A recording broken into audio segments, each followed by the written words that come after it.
As claims around a, quote, cover-up of President Biden's mental fitness continue to come out, two different messages appear to be emerging from the Democrat Party. One, it's time to move on.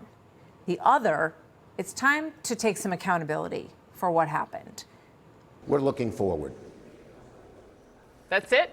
That's it. I do think it's important that, given what has come out, that we take accountability. Obviously, he should not have run. So my next guest, Democrat Congressman Adam Smith from Washington, telling Politico, quote, Joe Biden clearly just was not capable of delivering the message we needed to deliver in 2024. Why did it take so long? Why was it so hard to recognize that and make that change? So I guess to some degree, it's helpful to have that conversation. And Congressman Smith joins me now. Thank you very much, sir. It's good to have you with us. Welcome to the program. Thank you. So these are some of the things that you had to say on Meet the Press and other places about the president's abilities back then. Let's just take a look at this, and then you can tell us what you think about it now. It doesn't accurately reflect the president's mental capability. In my interactions with the president, he remembers dates and all of that just fine. A politically motivated hatchet job by the special prosecutor. There's been no moment when I'm like, I don't think he knows what's going on. He knows what's going on in the world, and right now I'm quite confident that he does based on the interactions that I've had with him. So what goes through your mind as you look at those defenses of the president, knowing what we're learning now, Congressman? Yeah, well, he, was our nominee at that point against Donald Trump.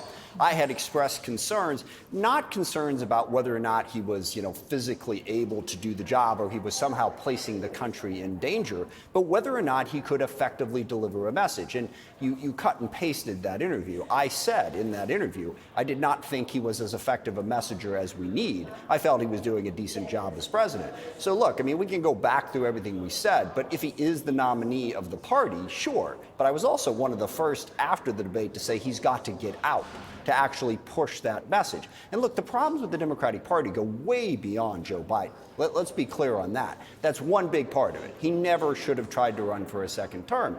But we have issues on economics, issues on inflation, issues on border security, issues on identity politics and education.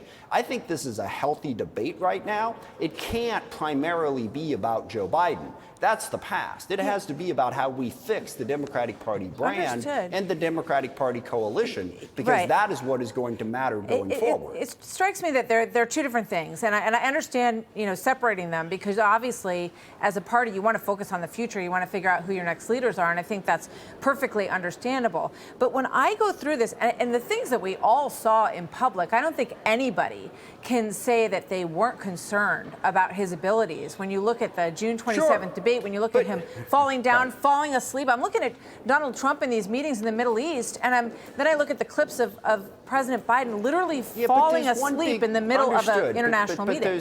But there's one big part of that. You're alleging that there's a cover-up. I guess that's where I disagree. I don't think it was a cover-up. I think I don't either. I think it was pretty plain sight. Exactly. Look, 75 to 80% of the country consistently said Joe Biden shouldn't run again. Now, the clips you played of me were in the early part of 2024, when after having a number of private conversations about what, he shouldn't run again, he was running. He wasn't just running.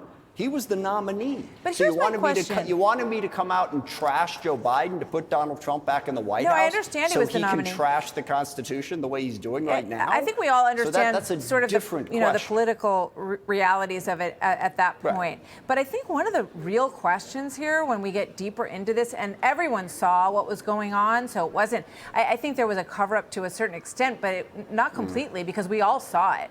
It was very clear that he was having trouble staying awake and trouble focusing on things. So I think it raises a question. When you see these cabinet members who said they couldn't get meetings with him, they went years without, really having any real meaningful interaction. In fact, you said about the Afghanistan exit that you could only get him on the phone once his entire presidency. So at some point, why didn't it become a question of whether or not, even the question of whether or not he should be removed from the presidency?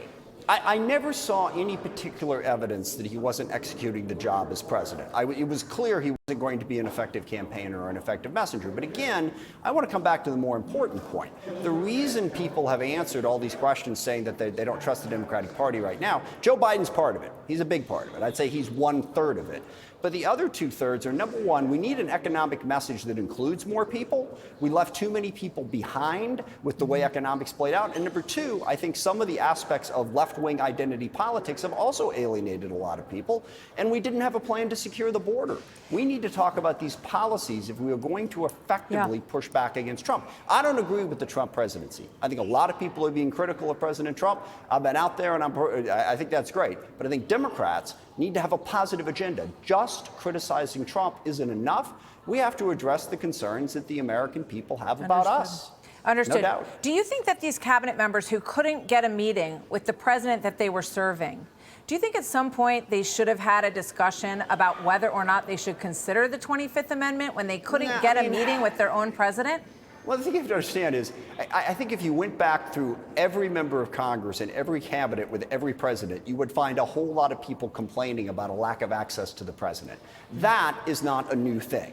You know, being concerned about you don't have access to this, you don't have access to that. The president simply not meeting with some cabinet members is not evidence of him not being able to do the job. Isn't that the duty? I mean, look at President Trump. He sits around the table. We all get to watch every single question that gets asked to the cabinet. You don't think it's very, very odd that there was an insulation of him to protect him so that he didn't have to go out and speak to people that worked for him? Just to be clear, yes, I think President Biden took this to a level that was beyond most presidents. But I don't think you can fairly say that just because some cabinet member says he couldn't get a meeting with the president, that piece of it would apply to a lot of cabinet members. I'm just talking about the national security of the country, given a president who performed. Well, actually, you weren't. You were talking about whether or not he should be removed. And there's only one reason to remove him because you were talking about whether or not any one of a dozen or more different cabinet members could get a meeting. Now, I never personally saw evidence that he was placing the national security of the country in jeopardy. I clearly saw evidence that he wasn't capable of being an effective messenger as a candidate, and I said so. Yeah. No, I understand what you're saying, but just to be clear about what I was saying, I'm saying if you're not meeting with your cabinet and you're not, functioning with that cabinet group and they can't have interaction with you about running the country, I think it raises legitimate questions about whether or not the presidency is actually functioning. So just to be clear, that's what I was getting at, I wanted a meeting and I didn't get it. I'm talking about functioning executive office. Well, then you'd have to talk about more than just the meeting. You'd have to point to a particular policy and say, we didn't do this on that policy because we didn't have the meeting. And you'd have to dive into it a little bit more to get to that point. But look, again, Democratic Party needs to address a lot of the challenges that we have on issues. And yes, it was clearly a mistake to have Joe Biden be our nominee in 2024. And we need to look at how we got there and try to make sure that we don't get there again.